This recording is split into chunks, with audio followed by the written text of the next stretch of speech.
우리가 항상 시작한다는 게 너무 중요하죠. 시작을 잘해야 되는 거죠. 시작과 끝이 있는데 시작도 중요하지만 끝도 중요하죠.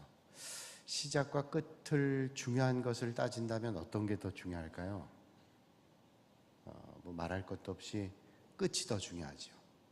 시작을 아무리 잘해도 끝을 잘 못 맺으면 그동안 애쓴 것들이 허사가 되는 거죠. 그래서 끝까지 잘하는 게 중요합니다. 그런데 끝까지 잘하기 위해선 처음에 또 잘해야 됩니다.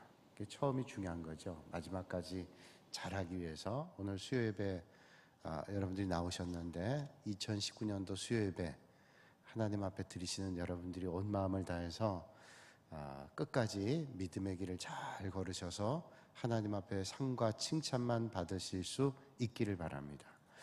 여러분들이 학교 다니실 때 기억을 떠올리면 이제 새 학기가 되면 학교 가기 위해서 준비하잖아요. 그래서 뭐 가방을 새 걸 사든 아니면 쓰던 걸 또 그 다음 학기에 쓰든 하여튼 적어도 마음 자세는 새로 교과서를 받았을 때는 책도 다 준비를 하고 또 책도 포장도 했잖아요. 그죠? 있는 집 아이들은 비닐로 싸고 없는 집 아이들은 달력으로 싸고 그것도 이것도 저것도 없으면 아무것도 못 사고 그렇게 가지고 갔는데, 그러나 적어도 우리가 새 학기를 맞이해서 갈 때는 또 연필도 다 깎고 볼펜도 준비하고 그래서 심기일전해 가지고 이제 새 학기는 내가 꼭 좋은 성적을 내리라 그런 기대를 가지고 한단 말이죠. 저도 그런 기억들이 새록새록합니다. 뭐 지금도 마찬가지예요. 성경 공부하는 분들이 처음 시작할 때는 연필도 깎아오고 다 하면서 이제 하나님 말씀 잘 배워야 되겠다. 이제 수요일 첫 시간인데 지난 제가 이제 계시에 대한 말씀, 그 전에 이제 666 2단에 대한 말씀을 하면서 지금 시대가 악하고 또 많은 사람들이 영적으로 혼미한 시대에 하나님의 말씀의 구원 진리를 우리가 잘 알아야 올바른 진리 가운데 있단 말이죠.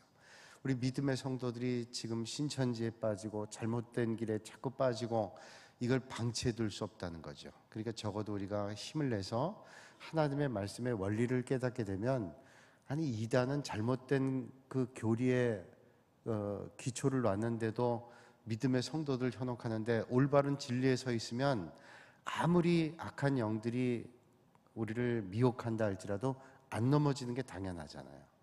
근데 우리 인간에게는 부정적인 요소가 있기 때문에 부정이 한번 들어오면 이게 거짓 누룩과 같이 자꾸 퍼지기 때문에 우리가 경성하고 깨어있지 않으면 안 된다는 겁니다. 그러니까 여러분들이 이제 주일도 열심히 나오시지만 수요일날 이번 한 해 동안 내가 정말로 하나님 말씀을 잘 배워야 되겠다 그렇게 생각하시면서 하시면 좋을 것 같아요. 그래서 성경도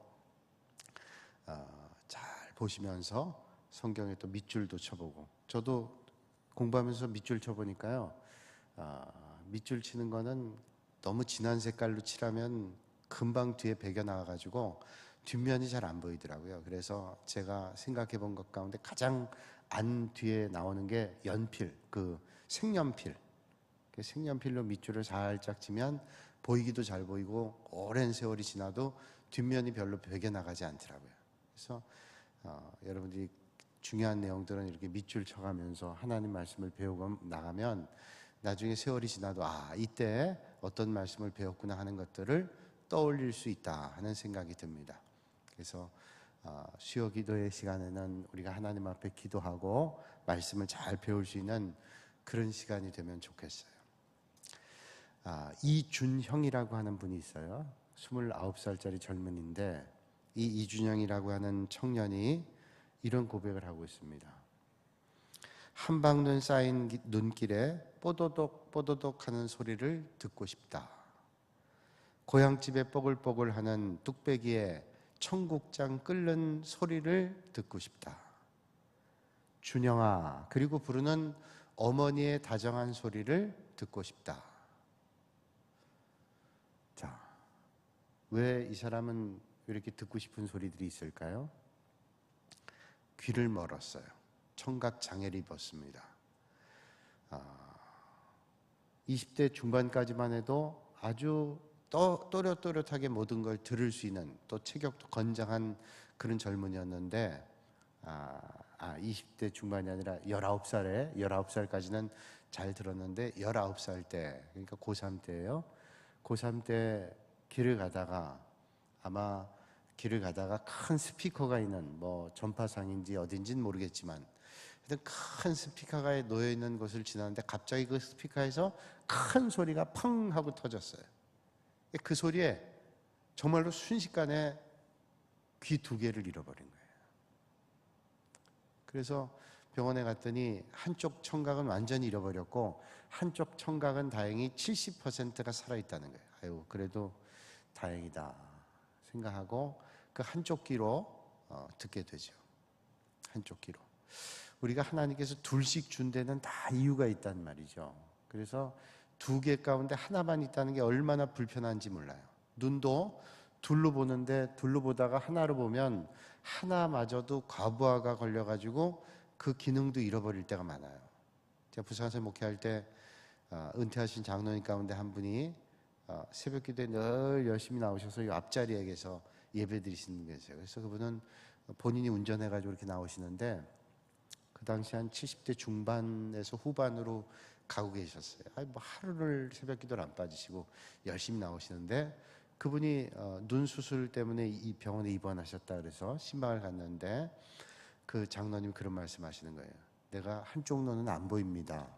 한쪽 눈 가지고 운전하면서 교회를 갔는데 이 눈마저 안 보이면 안 되니 지금 이 눈 때문에 수술하는데 꼭 기도 좀 해주세요, 목사님. 그 얘기 하시더라고요. 제가 그때 깜짝 놀랐어요. 저는 그분이 두 눈이 다 잘 보이시는 줄 알았어요. 물론 연세가 있으셔서 젊은 사람처럼 시력이 좋진 못하지만 그래도 다 두 눈 보이고 그렇게 운전하신 줄 알았는데 한쪽 눈 가지고 운전하셨대요. 제가 그 말씀을 듣고 얼마나 감동도 받고 은혜도 받고 마음도 안쓰럽고 그랬는지 몰라요. 한쪽 눈 가지고 새벽에, 그것도 낮에도 아니고 새벽에 저렇게 하나님 앞에 나와 간절히 부르짖는 장로님, 하나님께서 그 한 눈은 더 밝게 해주셔서 운전하는데 전혀 지정이 없게 해달라고 그렇게 기도했던 기억이 있어요. 그래서 제가 한번 생각해 봤어요. 한쪽 눈 가지고 운전하는 게 어떤가. 그리고 그때 그게 영도에 있는 고신대 병원이었는데 거기서 나오면서 제가 한 100m 정도를 한쪽 눈 감고 운전해 봤어요. 이게 얼마나 불편한지요. 한쪽 눈을 감고 운전해 보니까 이쪽에 사이드 밀러가 보이지 않아요. 룸밀러도 보이죠. 오직 정면과 이쪽만 보이는데 정신이 없어요. 정신이. 그래서 한쪽 눈으로 사물을 본다는 게 이렇게 불편하구나 하는 걸 생각해 봤어요. 혹시 여러분 그럴까 하는 분들은 가다가는 하지 마세요. 가다가 하지 말고 혹시 공터가 나오면 한번 해보시면 너무 불편. 한쪽이 안 보이는. 귀도 마찬가지죠. 한쪽 귀가 안 들린다. 그런데 한쪽 귀가 70%가 살아있는데 그 소리. 근데 이분에게 또 어려움이 왔어요. 대학교 2학년 때 지방학생인데 서울에서 공부하는데 학비를 조금 보탤까 해서 공사장에 방학에 막리를 나간 거예요.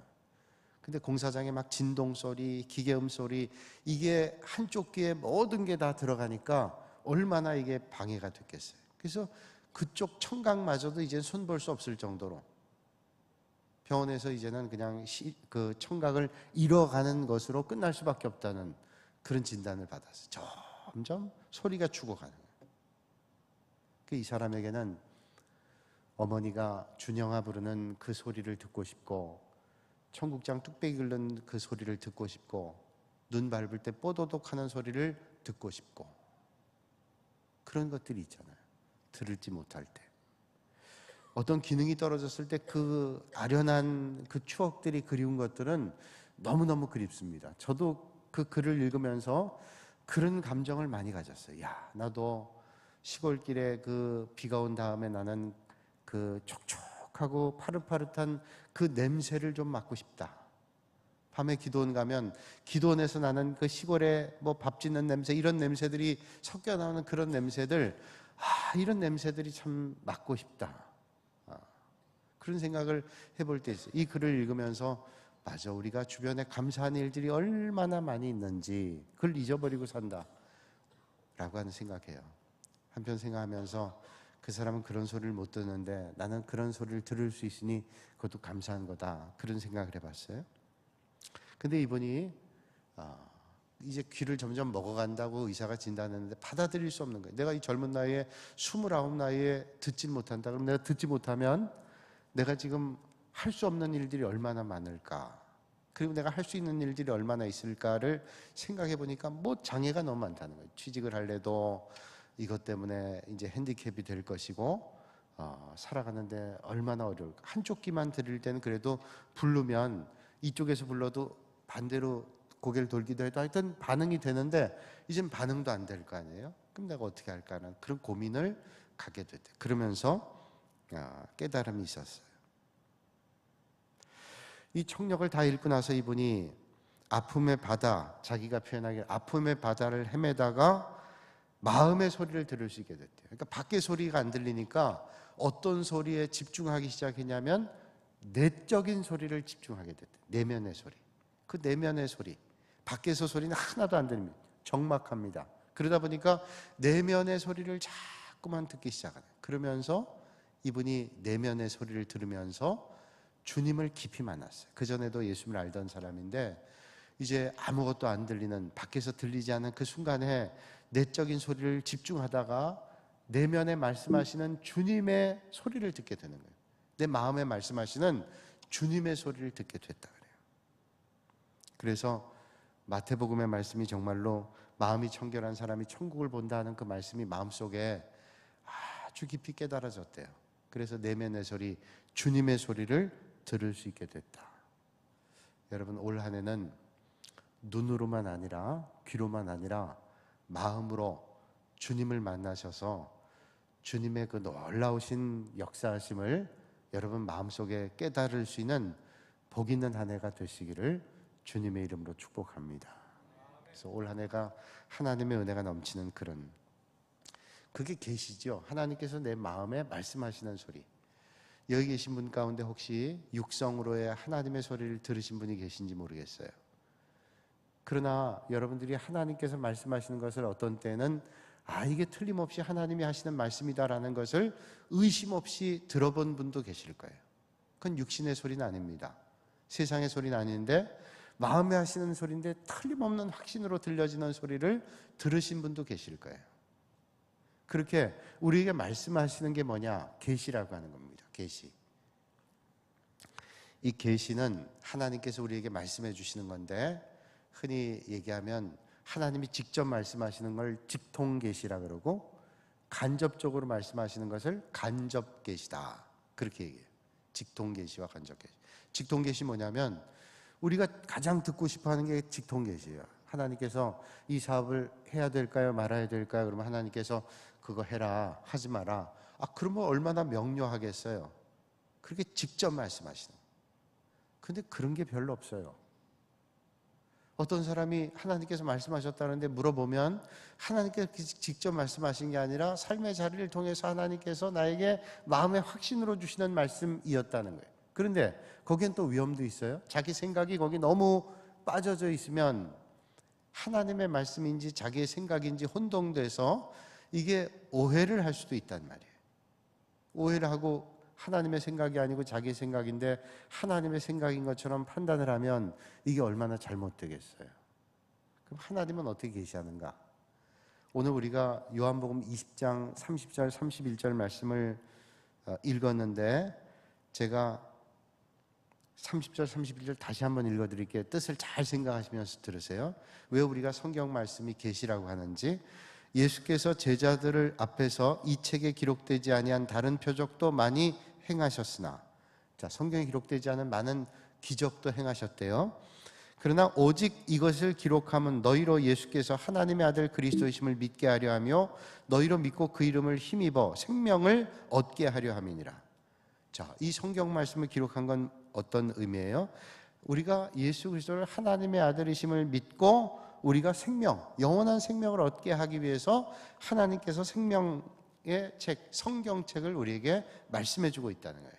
그러니까 오늘 하나님께서 우리에게 말씀하시는 방법은 틀림없이 이제 보수교단에서는 지금 이 시대는 직접 계신 없습니다 라고 얘기하지만 하나님이 못하시는 게 없으시니까 하나님께서 정말로 필요할 때는 직접 또 말씀하시겠다고 생각해요. 그러나 하나님은 매번 그렇게 말씀하시지 않는단 말이에요. 하나님은 이미 말씀하셨고 매 순간 말씀하세요. 어디를 통해서? 성경 말씀을 통해서, 설교 말씀을 통해서 누누이 말씀해 주시는 거예요. 그걸 듣기도 하고 못 듣기도 하는 거죠. 제가 청년들 가르칠 때 남자 청년 하나가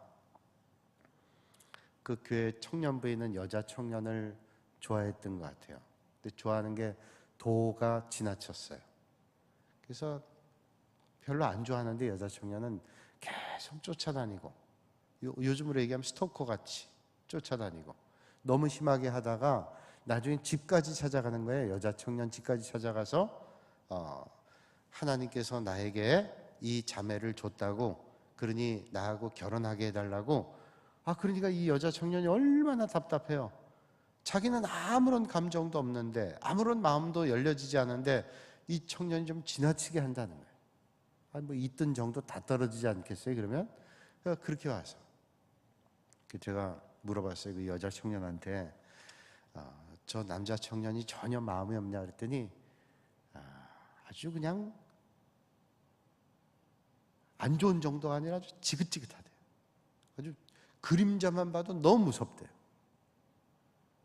그러면 이건 아니잖아요. 그래서 제가 그 남자 청년 불러서 얘기했어요. 그렇게 하면 그냥 해도 그 여자가 좋아할 수도 없고, 그리고 너는 하나님 앞에 계시를 받았다 그러는데 하나님이 그렇게 계시 주는 법 없다. 하나님이 계시를 주면 너한테만 주냐? 이 자매한테도 주지 하나님께서 왜 너한테만 줘서 그렇게 힘들게 하겠냐? 하나님은 보통 쌍방 계시를 준다 그랬어요. 근데 이해를 잘 못하더라고요. 그래서 그럼 보자. 예수님께서 예루살렘에 입성하실 때 벳박의 베다니 마을에 다다르셨을 때 제자 둘에게 뭐라고 말씀하셨냐? 저 건너편 마을로 가서 나귀, 내가 예루살렘 들어갈 때 탈 나귀를 가져와라. 아마 거기 끈이 묶여져 있는 나귀가 있을 텐데 그 나귀를 가지고 와라. 그 만약에 주인이 왜 그러시냐 그러면 주가 쓰시겠다 그래라. 그럼 줄 거다 그랬어요. 그때 제자들이 그 말씀을 듣고 갔단 말이에요. 가서 끈을 풀어 가지고 오려니까 주인이 이 낯선 사람이 자기 나귀를 가져가려니 가만히 있겠어요? 이걸 왜 그러냐 그랬더니 주가 쓰시겠다 하라. 그랬더니 군말하지 않고 그대로 그걸 넘겨줬다는 거예요. 그러면 우린 성경에 제자 쪽 얘기만 들었지만 아마도 하나님께서 역사하셔서 그 나귀 주인에게 감동을 주시지 않았겠어요? 그래서 그 자기 나귀를 가져가는데도 아무런 저항도 하지 않고 그렇게 풀어줬잖아요. 그러니까 하나님이 하시는 일들은 그렇게 진행되지 그렇게 무자비하게 진행되지 않는다는 거예요. 그리고 또 있잖아요. 예수님께서 마리아에게 처녀를 잉태하게 될 때 처녀의 몸으로 아이를 낳는다. 이거는 심각한 일이죠. 정혼한 사입니다. 정혼한 사. 약혼을 했는데 정혼한 약혼이라고 하는 것은 그 당시에 결혼 바로 아래인데 요즘보다는 훨씬 무거운 거예요. 같이 살지만 않지 부부로 인정받는 그런 상황인데, 아니 자기랑 결혼할 사람이 아이를 가졌다는 것은 이건 그 당시에 율법에 따라서는 돌로 쳐 죽여도 아무런 문제가 없는 그런 상황이란 말이에요. 그런데 이 마리아가 아이를 가졌다 그러는데도 요셉은 조용히 끊고자 하다가 나중엔 데리고 살아요. 그리고 처녀의 몸으로 아이를 낳게 했어요. 그 사건을 생각해 보면 여러분, 그게 우리는 성경을 보면 알잖아요. 다른 사람들이 볼 때 이해가 돼요. 야, 저 요셉이 정신 나갔구나. 처녀의 몸으로 아이를 낳는데 그거 누구 자식인 줄 알고 그거를 받아들이냐. 다른 사람은 다 믿을 수 없어도 요셉은 믿었어요. 그건 뭐냐? 하나님의 비밀을 그는 듣고 그는 깨닫고 알기 때문에 그런 반응을 했었다는 거예요. 이게 하나님의 계시. 그러니까 하나님은 오늘도 우리에게 말씀해 주시는데, 지금 이 시대는 그런 이적도 있을 수 있지만 하나님의 놀라운 역사도 필요하면 하시지만 이미 하나님께서는 성경이라고 하는 계시의 말씀을 우리에게 주고 계시다. 그러니까 우리가 하나님 말씀만 잘 보고 하나님 말씀을 묵상하고 하나님 말씀을 듣고 하나님 말씀을 읽고 깨닫게 되면 거기에는 오늘 우리가 이 땅에 살아가면서 하나님이 원하시는 뜻들을 다 발견해낼 수 있다는 거예요. 성경에 보면 이적이 많았던 시대가 있습니다. 이적이 많았던 시대, 통상 이렇게 얘기하죠. 모세 출애굽 시대, 그리고 엘리야 시대, 그리고 예수님 시대, 이 세 시대가 이적이 가장 많이 있었던 시대입니다. 그럼 왜 그때 이적이 많았는가 하면 이단 사설이 많고, 그리고 웬만해서는 믿음의 길 걷기 어렵기 때문에 하나님께서 특별한 이적을 베풀어 주시는 거예요. 오늘도 선교지에는 특별한 이적들이 많이 일어납니다. 왜냐하면 저항도 많고 더 큰 믿음이 필요하고 이러기 때문에 하나님께서는 이적을 베풀어 주시는 거예요. 오늘 이 시대는 하나님의 말씀이 우리에게 주어졌기 때문에 그 하나님 말씀을 읽고 묵상하고 공부하고 듣고 이러면 그 말씀이 오늘 우리에게 말씀해 주시기 때문에 주의 깊게 하나님 말씀을 듣고 읽기만 해도 우리는 하나님의 뜻을 알 수가 있다는 거예요. 그래서 우리가 잘 모르면 그걸 알게 하기 위해서 교역자들이 있잖아요. 그래서 말씀을 쉽게 풀이해서 해석해주고 그리고 이해하게 하고, 그러니까 하나님 말씀을 잘 들어야죠. 그러면 하나님께서 오늘 우리에게 우리의 삶의 자리에 말씀해 주시는 비밀들을 발견할 수 있어요. 제가 한 5, 6년, 7, 8년 전부터 조금 더 되네요. 새벽 기도를 생명의 삶이라는 책 중심으로 쭉 나가고 있어요. 묵상을 하면서. 그 전엔 본문 가지고 설교를 했는데 제가 묵상한 걸 가지고 나누고 있는데, 그 묵상을 하는 걸 하면서 하나님께서 때마다 말씀하시는 놀라운 일들을 발견하게 돼요.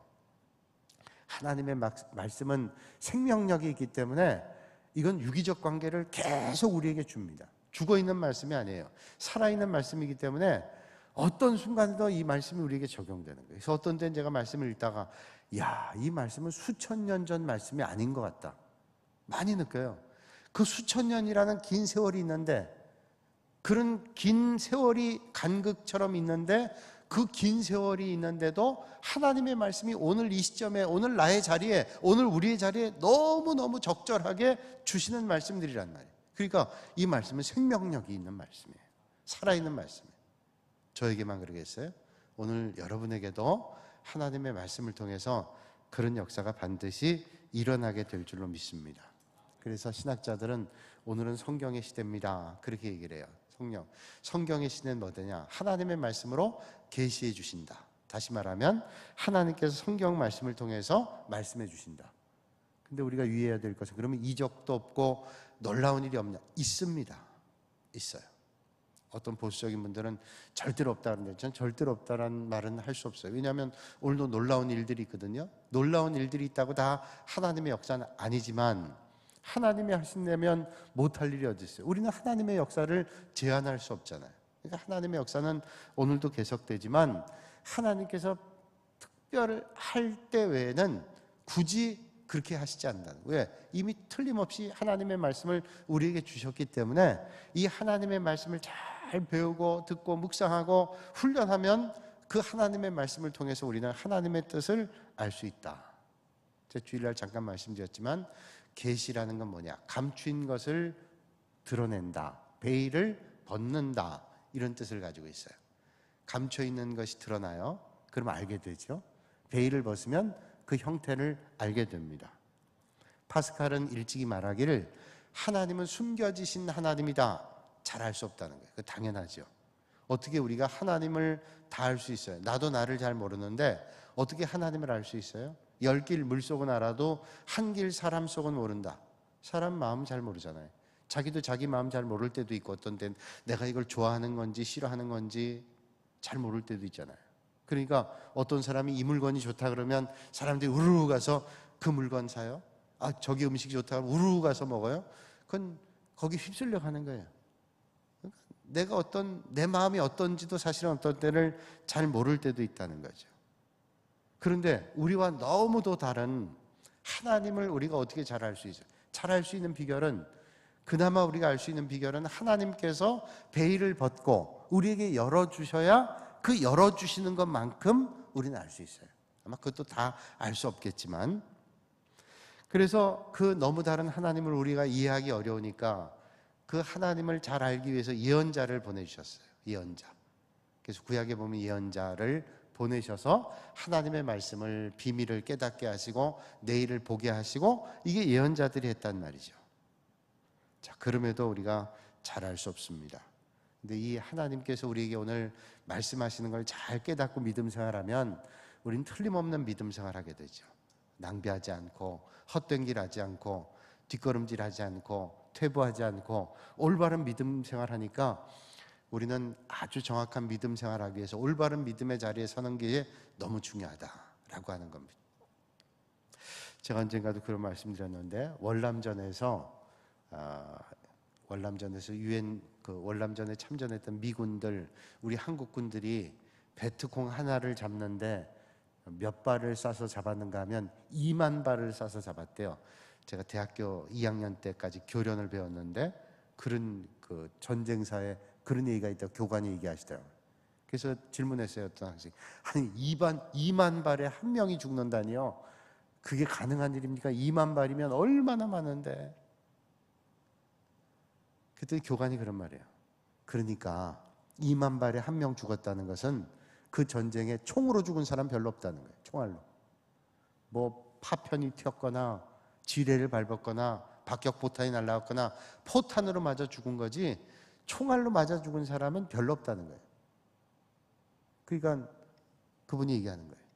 자기도 월남전 갔다 왔는데 얘기하시기를, 숲에서 바스락 소리가 나면 자동으로 그냥 쏘면 총알이 쫙 나가죠. 혼자만 쏘겠어요? 살기 위해서 저기서 바스락거리면 집중 포화하잖아요. 그럼 거기 쏟아지는 총알이 얼마나 많겠어요? 그래서 그 말을 들으니까 이해가 돼요. 2만 발에 하나 죽었다. 그만큼 효과가 없는 거잖아요. 우리가 믿음 생활할 때 집중도를 높이기 위해서 하나님 말씀을 집중해서 믿음 생활하면 우리가 헛된 낭비하는 그런 신앙생활하지 않고 하나님 기뻐하시는 믿음의 길에 있겠다 하는 겁니다.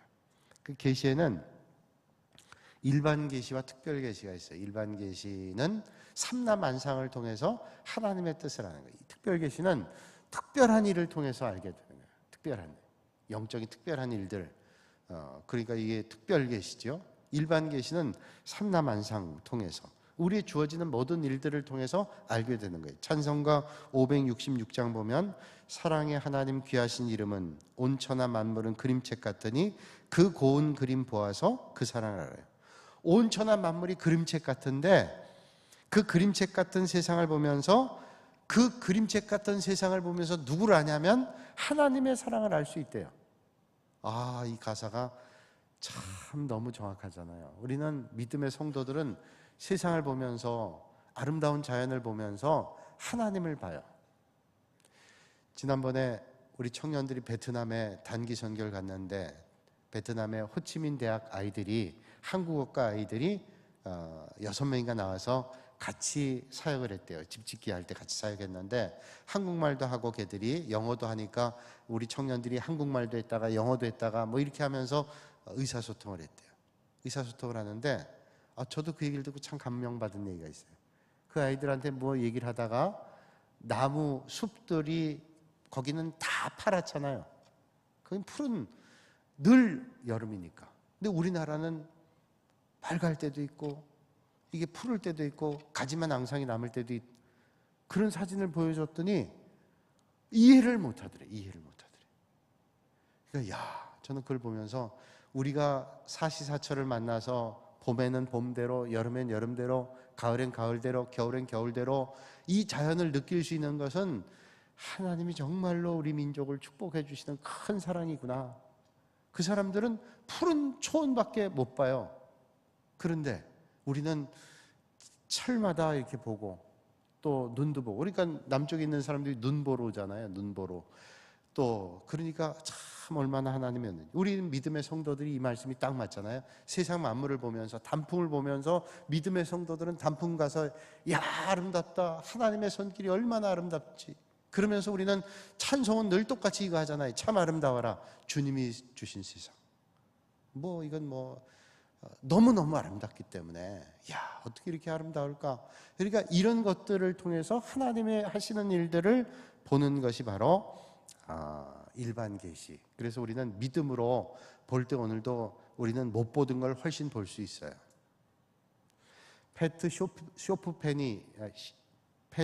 쇼프네시라고 하는 목사님 계신데 이분이 부흥사입니다. 근데 아주 오래전에 한국에 이제 부흥회로 오시기 위해서 LA 공항에서 비행기를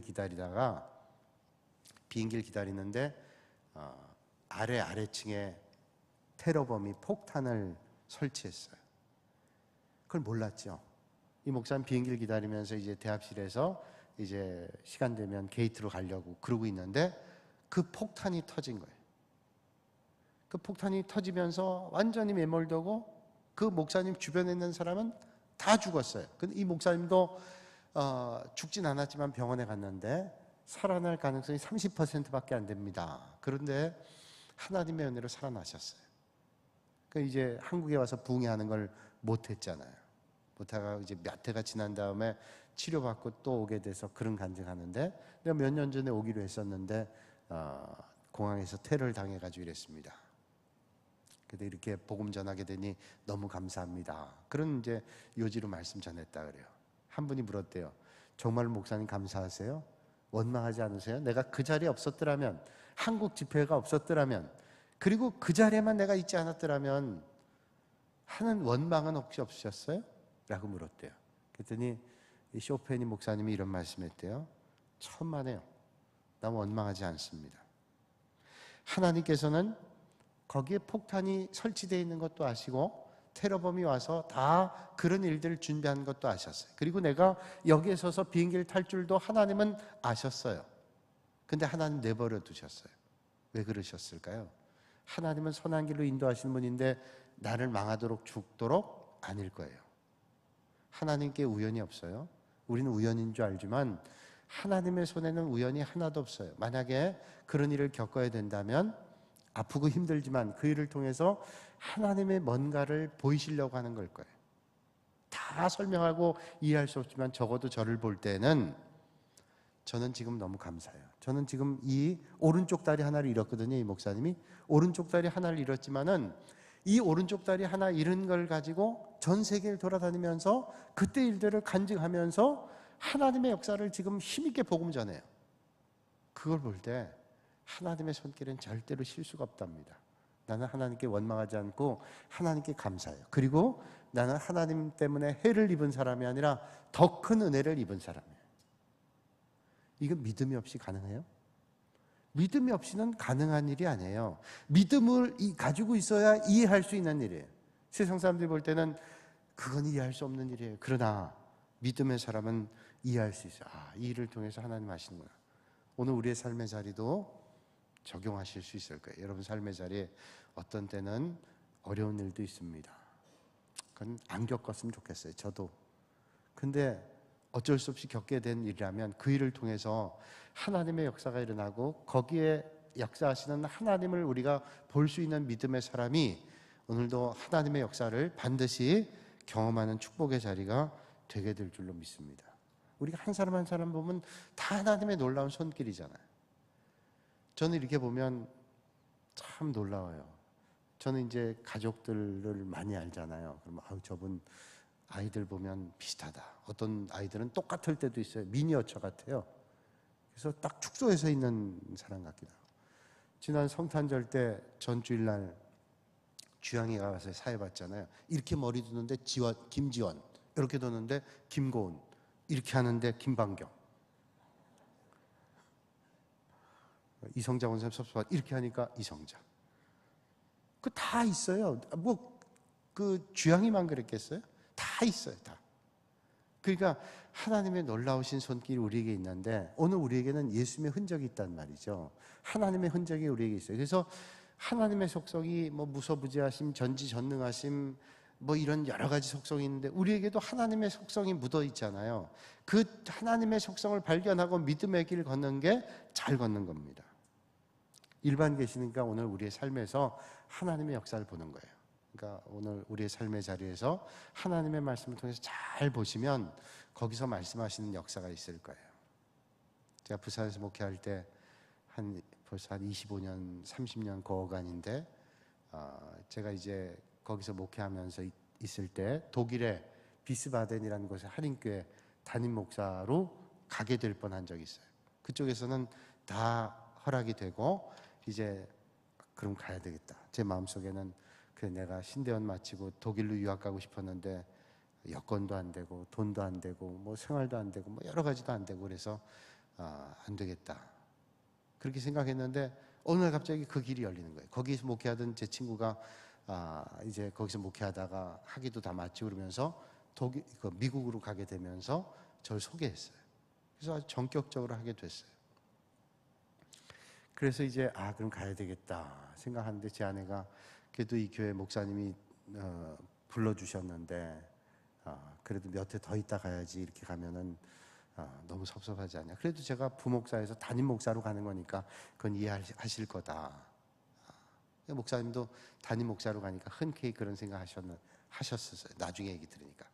근데 그러면서 제 마음속에는 가야 되겠다. 이건 내가 공부하려고 그런 기회를 그렇게 받는데 하나님께서 열어주신 게 이건 뭐 모든 여건이 다 되는 거 아니에요.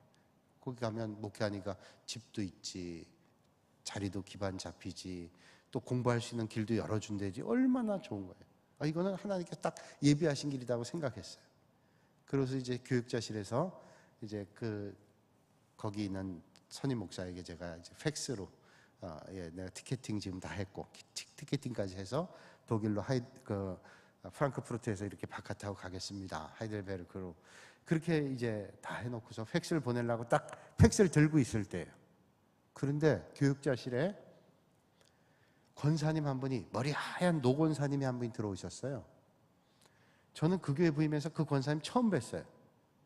다른 지역에 있다가 오래 살다 오셨대요. 그날 얘기 들으니까. 근데 그 권사님이 저한테 하는 말씀이 그날 처음 봤어요. 그 교회 부임해서. 근데 저한테 하시는 말씀이 목사님 오래 계세요 그러더라고요. 나 지금 저희 가겠다고 팩스 들고 있는데 오래 계세요. 목사님은 오래 계셔야 됩니다. 그래가지고 내가 그걸 잊어버리려고 얼마나 애를 썼다. 마치 그때 제 느낌 뭐였냐면 계시받은 사람처럼 제게 와서 오래 계시라고요. 제가 갔겠어요? 못 갔겠어요? 갔으면 여기 없겠죠. 여러분, 우리의 삶의 자리는 하나님께서 여러 번 말씀하시기도 해요. 근데 그 말씀의 판단은 어떻게 하냐? 하나님의 말씀을 통해서 우리는 볼 수 있어요. 오늘 이 밤에 또 올 한 해 여러분 영적으로 예민하고 민감하셔서 하나님의 말씀을 잘 들으셔서 하나님 앞에 귀하게 쓰임 받으시는 여러분들이 되시기를 주님의 이름으로 축복합니다.